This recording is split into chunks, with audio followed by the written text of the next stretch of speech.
నెల్లూరు జిల్లా దారఖానపాడులో జరిగిన ఘటన దారుణమన్నారు డీఎస్పీ సుబ్రహ్మణ్యం. అయితే ఈ ఘటన ఇద్దరు స్నేహితుల మధ్య వచ్చిన ఆర్థిక లావాదేవీల వల్ల జరిగిందని, దీని వెనుక ఎలాంటి సామాజిక నేపథ్యం లేదని అంటున్న కందుకూరు డీఎస్పీ సుబ్రహ్మణ్యంతో మా ప్రతినిధి Srinivas face to face.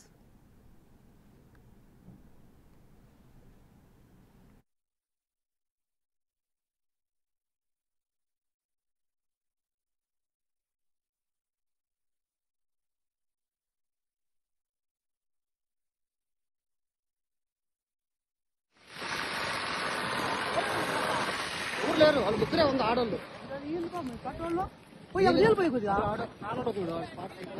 Super ఉంది అబ్బాయికి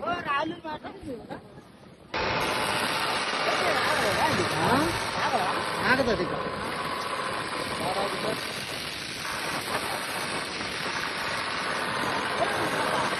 ఊరు లేరు వాళ్ళు ముగ్గురే ఉంది ఆడోళ్ళు సూపర్ ఉంది అబ్బాయికి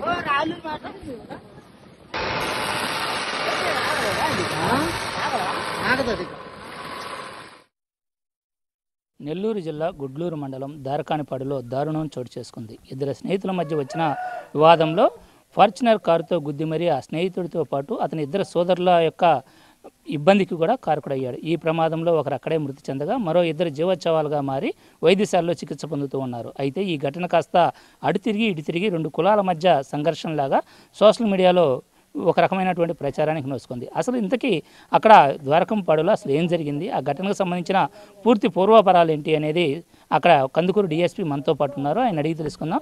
అసలు ఈ గుడ్లూరు మండలం ద్వారకంపాడు సంఘటనకు సంబంధించిన ఒరిజినల్ నిజాలేంటి సార్? ఇది ఈ నెల 2వ తారీఖున దురదృష్టకరమైనటువంటి ఘటన ఇక ఈ దారకన్నపాడు విలేజ్ అవుట్స్కట్స్లో ఈ రాళ్లపాడు దగ్గర జరగడం జరిగింది. దీనికి కారణం ఈ ఎక్యూజ్డ్ అయినటువంటి కాకర్ల హరిశ్చంద్ర ప్రసాద్ అలాగే ఈ చనిపోయినటువంటి లక్ష్మీనాయుడు ఇద్దరు కూడా కలిసి పనిచేసుకునేవాళ్ళు. ఆయన హరిశ్చంద్ర ప్రసాద్ దగ్గర పనిచేస్తూ ఉండేవాడు. కానీ అతను లావాదేవీలు అలాగే అతను ఈ లక్ష్మీనాయుడు ఇతనికి అమౌంట్ ఇవ్వడం, ఆ అమౌంట్ దగ్గర గొడవ పడటం కూడా జరిగింది. అలాగే తర్వాత ఈ హరిశ్చంద్ర ప్రసాద్ ఈ ఒక 5 సంవత్సరాల క్రితం ఈ లక్ష్మీనాయుడు మన ఈ పొన్నలూరుకు సంబంధించినటువంటి అమ్మాయిని మ్యారేజ్ చేసుకోవడం జరిగింది. తర్వాత నుంచి ఒక 3 నెలల నుంచి ఆ అమ్మాయిని హెరాస్ చేయటం, అసభ్యకరంగా మాట్లాడటం, అలాగే అమ్మాయికి చాటింగ్ చేయటం, అలాగే ఇన్స్టాగ్రామ్లోను ఫేస్బుక్లోను అసభ్యంగా పెట్టడం, ఇట్లాంటి పనులు చేస్తూ ఉన్నాడు. దాని మీద ఈ లక్ష్మీనాయుడు అడగటం జరిగింది, దాని మీద గొడవ జరిగింది. దాని మీద మళ్ళా ఈ డబ్బులు కూడా తిరిగి ఇచ్చేయమని చెప్పడం జరిగింది. ఆ తర్వాత ఇతను హరిశ్చంద్ర ప్రసాద్ కందుకూరు టౌన్లో ఉంటాడు. ఆ సందర్భంగా ఈ అన్నదమ్ములంతా కలిసి ఒక 5గురు కలిసి అతని ఇంటికి పోయి మళ్ళీ గొడవ పెట్టుకొని అతన్ని కొట్టడం జరిగింది. దాని మీద అతను మనసులో పెట్టుకొని ఆ రోజు 2వ తారీఖున అతను కందుకూరు నుంచి దారకానపాడు వస్తూ ఉంటే దారిలో వీళ్ళు ముగ్గురు మోటార్ సైకిల్ మీద రావటం జరిగింది. దాని మీద అతను ఈ తన యొక్క ఫార్చ్యూన్ కారుతో వీళ్ళని చంపాలనే ఉద్దేశంతోనే దాన్ని గుద్దేయటం, అలాగే వాళ్ళ దాంట్లో ఈ లక్ష్మీనాయుడు అతనికి చనిపోవటం, అలాగే మిగతా ఇద్దరికి ఫ్రాక్చర్లు అవ్వటం జరిగింది. అయితే ఆ రోజు ఆ వెహికల్లో వచ్చేటువంటి సందర్భంలో ఫార్చునర్ వెహికల్లో ఎవరెవరు ఉన్నారు, దీనికి సంబంధించి ఎవరెవరి పైన కేసులు నమోదు చేశారు? దీని మీద వాళ్ళ బంధువులు కూడా ఉన్నారు దాంట్లో.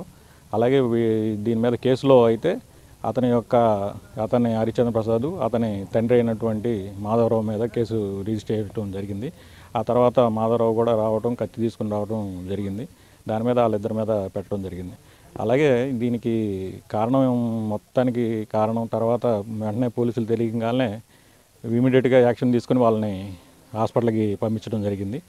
అలాగే దీనికి అందరికీ మెయిన్ కారణం ఏంటంటే వాళ్ళ ఇద్దరి మధ్య ఉన్నటువంటి వ్యక్తిగత వైరాలు, వ్యక్తిగతంగాను అలాగే తన యొక్క భార్య పట్ల అసభ్యంగా ప్రవర్తించడం, దానివల్ల మాత్రమే ఈ గొడవ జరిగింది. అంతేగాని ఊర్లో కమ్మాస్ గురించి కానీ అలాగే కాపులకి కానీ ఎట్లాంటి ఈ బలిజ వర్గానికి కానీ ఎట్లాంటి గొడవలు లేవు, తగాదాలు కూడా లేవు.